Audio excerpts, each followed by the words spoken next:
விழுப்புரம் மாவட்டத்தில் உள்ள பிரசித்தி பெற்ற மேல்மலையனூர் அங்காளம்மன் கோயிலில் உண்டியல் காணிக்கை என்னும் பணி நடைபெற்றது. கோவில் அதிகாரிகள் மற்றும் ஊழியர்கள் முன்னிலையில் நடைபெற்ற இந்த பணியில் 71 லட்சம் ரூபாய் ரொக்கம், 170 கிராம் தங்கம், 605 கிராம் வெள்ளி பொருட்களை பக்தர்கள் உண்டியலில் செலுத்தியிருப்பதாக கோவில் நிர்வாகம் சார்பில் தெரிவிக்கப்பட்டுள்ளது.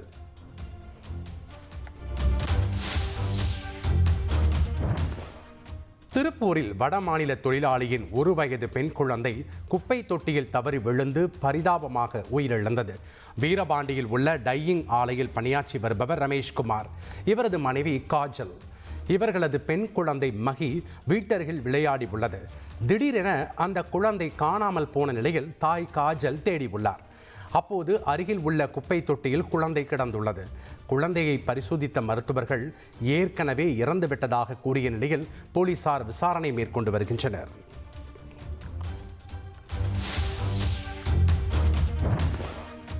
கோவை மாவட்டம் வெள்ளியங்கிரி மலையடிவாரத்தில் உள்ள கோவிலுக்கு உணவு தேடி வந்த காட்டு யானை பக்தர்களை துரத்தியதால் பரபரப்பு ஏற்பட்டது. உணவு தேடி வந்த காட்டு யானையை பக்தர்கள் விரட்ட முயன்றனர். அப்போது பக்தர்களை யானை விரட்டிய நிலையில் அவர்கள் பதற்றத்துடன் தப்பி ஓடினர்.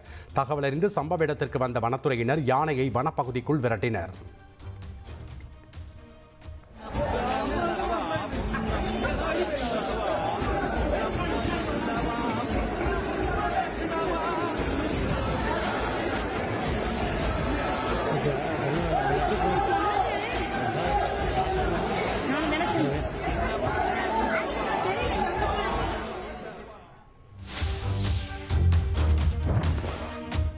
சென்னை கொடுங்கையூர் குப்பைமேடு பகுதியில் குடிபோதையில் படுத்து உறங்கிய நபர் மீது லாரி மோதி உயிரிழந்த சம்பவம் சோகத்தை ஏற்படுத்தியுள்ளது.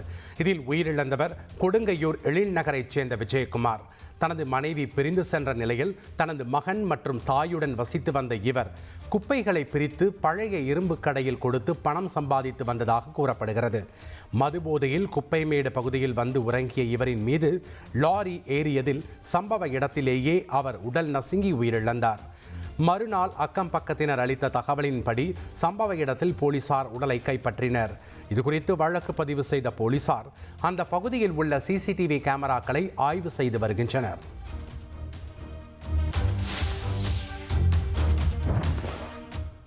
ஆவடி அருகே திருமுல்லை வாயிலில் மழைநீர் வடிகால் குழாயில் சிக்கிய நாய்க்குட்டிகளை குடியிருப்பு வாசிகள் பத்திரமாக மீட்டனர். குழாயில் தனது குட்டிகள் சிக்கியதை அறிந்த தாய் நாய் அழுகுரலுடன் பாச போராட்டம் நடத்தியது. இதனை பார்த்த குடியிருப்பு வாசிகள் குழாயை வெட்டி எடுத்து 6 நாய்க்குட்டிகளையும் மீட்டு தாய் நாயுடன் சேர்த்தனர். இந்த சம்பவம் அப்பகுதியில் நெகிழ்ச்சியை ஏற்படுத்தியுள்ளது.